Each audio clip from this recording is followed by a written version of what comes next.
हम वफा करके भी तन्हा रह गए, दिल के अरमा आंसुओं में बह गए। 80 के दशक की वो मशहूर अदाकारा सलमा आगा को कौन नहीं जानता। सलमा आगा की बात अचानक से हम आज आपसे इसलिए कर रहे हैं क्योंकि पूर्वी चंपारण की सरजमी ढाका की धरती पर एक शानदार मुशायरा सह कवि सम्मेलन होने जा रहा है। एक शाम नीतीश कुमार के नाम एक मुशायरा जिसे नीतीश सरकार के एमएलसी डॉक्टर खालिद अनवर साहब इनकी सरपरस्ती में ये चीज़ होने जा रही है। और अभी थोड़ी देर पहले इस मुशायरे को लेकर के एक शानदार मीटिंग यहाँ पे ऑर्गेनाइज़ की गई और गज़ब का एक्साइटमेंट यहाँ पे देखने को मिला।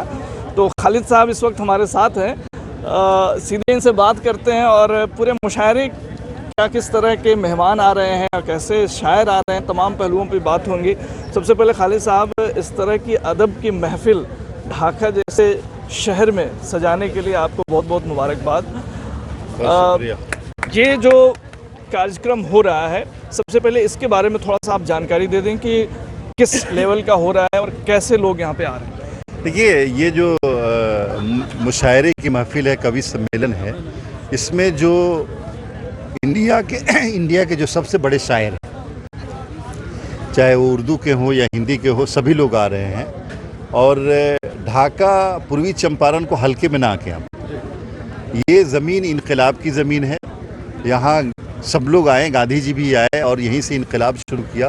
तो आज भारत को अगर इनकलाब की ज़रूरत है, भारत के लोगों को इस बात की ज़रूरत है कि यहाँ बेरोज़गारी ख़त्म करने के लिए, यहाँ जो महंगाई उसको ख़त्म करने के लिए, नफ़रत ख़त्म करने के लिए अगर चीज़ें करनी हैं तो उसके लिए चंपारण से बेहतर कोई जगह नहीं है और उसमें भी ढाका से बेहतर कोई जगह नहीं है। तो ढाका की ज़मीन से एक इनकलाब की आंधी उठेगी, मुझे लगता है 11 नवंबर को। और 11 नवंबर दिन है मौलाना अबुल कलाम आज़ाद का, उस अबुल कलाम आज़ाद का जिन्होंने यानी बालिग होने से पहले ही अंग्रेज़ों के ख़िलाफ़ झंडा उठा लिया था। तो ये सब चीज़ें हैं और बड़े बड़े शायर आ रहे हैं, सलमा आगा आ रही हैं, संपत सरल आ रहे हैं, शकील आज़मी आ रहे हैं, अंकिता सिंह आ रही है, मुमताज़ नसीम आ रहे हैं। तो ये वो नाम है जो पूरी दुनिया में सुने जाते हैं, पढ़े जाते हैं। और ढाका के नौजवानों के बारे में ये बहुत मशहूर है कि ये लोग शायर को बहुत अच्छी तरह से परखते हैं, पसंद करते हैं, अदब को पसंद करते हैं, साहित्य को पसंद करते हैं और नौजवानों को की पसंद को देखते हुए मुशायरा मुनक़्क़िद किया गया।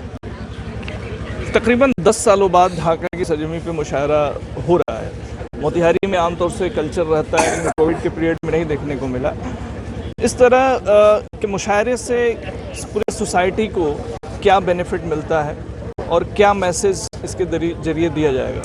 देखिए, आज जो समाज बटा हुआ है, भारतीय जनता पार्टी या इस तरह की पॉलिटिकल पार्टियों ने जो समाज में नफरत बढ़ा दी है, ये हिंदू है, ये मुस्लिम है, ये दलित है, ये पिछड़ा है, अति पिछड़ा है, बैकवर्ड है, फॉरवर्ड है, तो ये इस तरह की जो महफिल होती है, मुशायरा या कवि सम्मेलन, इसमें सब लोग आके बैठते हैं। बगल में दलित भी बैठा है, बगल में पिछड़ा भी बैठा है, अति पिछड़ा भी बैठा है, मुसलमान भी बैठा है। तो मोहब्बतें इसी तरह बढ़ती हैं आपस में।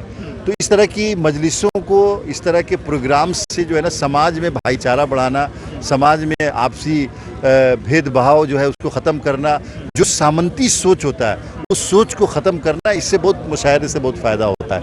इसीलिए आपने देखा होगा कि नून मीम राशिद, फैज़ अहमद फैज़, अख्तरुल ईमान, इस तरह के बड़े शायरों ने, यानी जिनको कम्युनिस्ट और लाल सलाम माना जाता है, उन शायरों ने बड़े बड़े काम किए सामंती सोच के ख़िलाफ़ और बड़ा फ़ायदा हुआ उसका। जिस लेवल के शायर यहाँ पे आ रहे हैं, हमको लगता है कि जो है इंडिया लेवल के मुशायरा में जिस तरह से जो बड़े चेहरे हैं शायरी की दुनिया के, वो सारे संपत सरल जी की बात कर लें और अली माजिद साहब की बात कर लें, या फिर सलमा आगा अपने आप में जो है उस दौर की जो है बहुत बड़ी अदाकारा रही हैं और कई सारे मशहूर गाने उन्होंने गाए हैं। तो इन सब के लिए मैनेजमेंट किस तरह से है, कैसे उन लोगों को जो है इस चीज़ को जो है उनके खैर मकदम के लिए? देखिए, हम यहाँ ढाका में इंटरनेशनल क्वालिटी का मैनेजमेंट देने जा रहे हैं। स्टेज होगा, वो इंटरनेशनल लेवल का स्टेज होगा, उसको पूरा एक थीम के ऊपर, उसके लिए डिज़ाइनर बुलाया गया दिल्ली से, यहीं के इत्तेफाक से रहने वाले हैं, कार्तिक डिज़ाइनर हैं। तो पूरा स्टेज को ताजमहल का लुक दिया जा रहा है। अच्छा। स्टेज के सामने जो पंडाल है उसको पूरा लाल किला का जो दरबार आम है उसका लुक दिया जा रहा है। तो हम कोई मैनेजमेंट में कमी नहीं करने जा रहे हैं। हम जो गेट बनाने जा रहे हैं वो अक्षरधाम मंदिर का शेप में गेट बनाने जा रहे हैं। दूसरा गेट चार मीनार का गेट होगा। तो आप अक्षरधाम मंदिर को का दर्शन करते हुए चार मीनार से आइए और दरबार आम में बैठ के ताजमहल को देखिए। ये थीम है इसका। और मुझे लगता है कि हम लोग ढाका वालों की कोशिश ये है कि आलमी लेवल के, इंटरनेशनल लेवल के जो लोग आ रहे हैं तो यहाँ बैठ करके ये समझे कि मुझे जो दुबई में देखने को मिला, जो वाशिंगटन डीसी में देखने को मिला, जो ब्रिटेन में देखने को मिला, जो जर्मनी में देखने को मिला, वो हम ढाका में देख रहे हैं। खालिद साहब, तैयारियां तो आप जैसी कर रहे हैं या फिर थोड़ी देर पहले आपकी मीटिंग को पूरी तरह से हम लोगों ने देखा कि आपके जो वॉलंटियर्स हैं वो किस तरह से एक्साइटेड हैं इसको लेकर के। काफ़ी भीड़ यहाँ पे इस मीटिंग को लेकर के भी हमको देखने को मिली। पिछले बार थोड़ी सी जो है चीज़ें अस्त व्यस्त नज़र आई थी जो लास्ट टाइम मुशायरा हुआ था ढाका में। तो उन सब चीज़ों से निपटने के लिए या फिर व्यवस्था को दुरुस्त रखने के लिए आप वॉलंटियर को किस तरह से तैयार कर रहे हैं? देखिए, ये मेरे वॉलंटियर नहीं, हम सब वॉलंटियर, पूरा ढाका जो है ना, ढाका का पूरा नौजवान खालिद अनवर है, पूरा ढाका का नौजवान वॉलंटियर है, जिसमें मैं भी शामिल हूँ। और देखिए, मैनेजमेंट पीछे से सीखता है। पिछली बार मान लिया कोई कोताही हम लोग से हुई, उसी को सुधारने की कोशिश हो रही है ना, तो अच्छा करेंगे, बहुत बढ़िया होगा। और देखिएगा इस बार और कि पूरा ढाका, पूरा मशरकी चंपारण बिल्कुल बिछा रहेगा, कोई चूं चिरा नहीं होगा। हर आदमी अपनी सीट दूसरे के लिए छोड़ने को तैयार रहेगा। अगर आप इसका अंदाजा कर लीजिएगा कि आप आगे खड़े हो, खड़ा हो जाएगा, साहब बैठिए, कोई इस तरह की बात नहीं होगी। और कुर्सियां इतनी हैं, बहुत ज़्यादा कुर्सियां, बहुत ज़्यादा इंतज़ाम, पानी का इंतज़ाम, बाथरूम का इंतज़ाम, कुर्सियों का इंतज़ाम, लोगों के लिए हर तरह का इंतज़ाम, मेडिकल है, सारी चीज़ों का इंतज़ाम है। तो कोई कमी नहीं होने वाली है। आप जैसे ही मुशायरे के दिन यहाँ आइएगा, आपको लगेगा कि मैं वाशिंगटन डीसी में बैठा हूँ, मैं दुबई में बैठा हूँ। आपको लगेगा नहीं कि वही ढाका है जहाँ हम कल इंटरव्यू कर रहे थे। खालिद साहब, थोड़ा सा सियासी सवाल भी एक आध तो कर लेते हैं। मुशायरे पर रहने दीजिए। नहीं, नीतीश कुमार जी के नाम से करने के पीछे वजह क्या है? नहीं, वो तो मैंने बताया। देखिए, नीतीश कुमार ने जो स्टैंड लिया है, पॉलिटिकल स्टैंड सेकुलरिज्म के लिए, वो बहुत बड़ा स्टैंड है। और उस स्टैंड के अप्रिसिएशन के लिए होता है ना कि आप कोई बड़ा काम करते हैं तो आपको माला पहनाया जाता है। तो ढाका वालों की तरफ से, चंपारण वालों की तरफ से, गांधी के लोगों की तरफ से उनको एक माला दिया जा रहा है कि आपने बहुत अच्छा काम किया, आगे बढ़िए, पूरा चंपारण आपके साथ। उनकी उपस्थिति भी होगी? नहीं, उनकी क्यों उपस्थिति होगी, वो तो अब सरासर उपस्थित है, हम हैं तो वही है। मुशायरे का लुत्फ कैसे लेंगे नीतीश जी? उनके नाम पे हो रहा है। वो सारी मॉनिटरिंग कर रहे हैं, सब चीज़ लेंगे। उन्होंने जितने शायर हैं सबको जो है ना बुलाया चाय पे अपने यहाँ। दूसरे दिन 10-11 बजे वहाँ चाय पियेंगे, ज़रूरत होगी तो जो लाइव यहाँ सुनेंगे उसको वहाँ भी सुन लेंगे। तो नीतीश कुमार समझिए कि यहाँ हर जगह मौजूद हैं, उनकी आंखें हर जगह, उनका कान हर जगह है।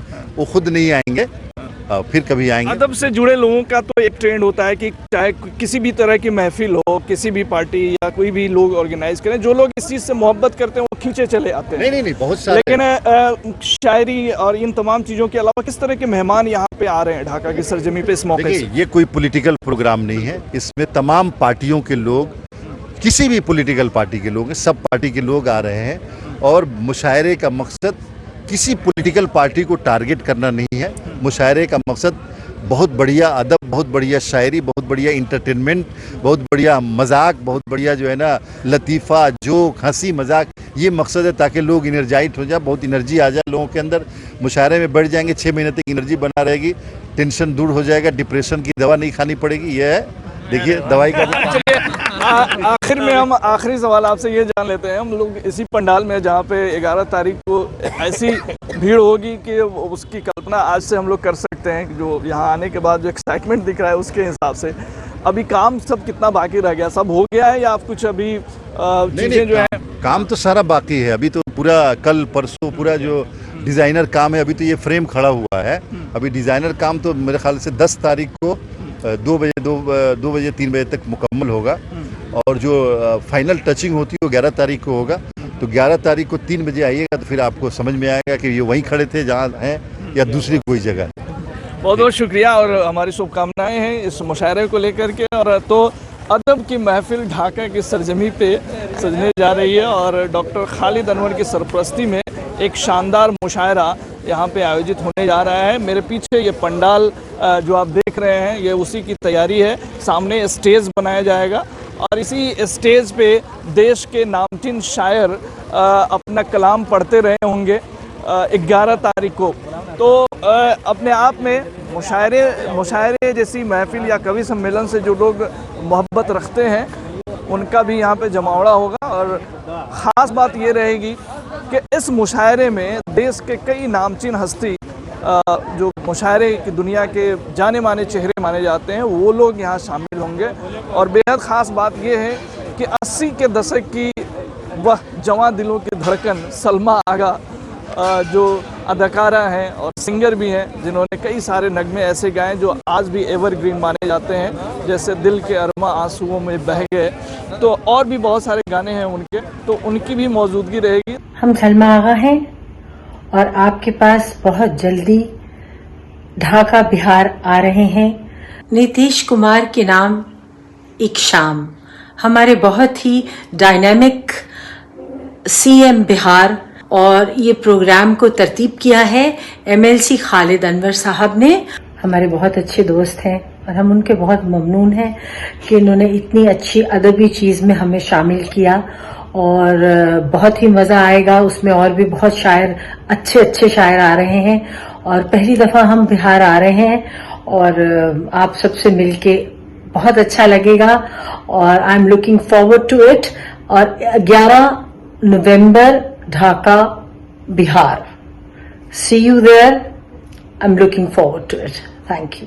कल्पना की जा सकती है कि यहाँ का माहौल कैसा रहेगा। तो एक दिलचस्प मुशायरा यहाँ पे और एक शानदार जो है मुशायरा होने की उम्मीद है। HTV न्यूज़ इस पूरे मुशायरे का लाइव प्रसारण करेगा। आप इसे अपने फेसबुक के ज़रिए और यूट्यूब HTV न्यूज़ के यूट्यूब चैनल के ज़रिए भी देश दुनिया में कहीं भी हैं देख सकते हैं। तमाम खबरों और डिबेट्स के लिए जुड़े रहिए HTV न्यूज़ के साथ।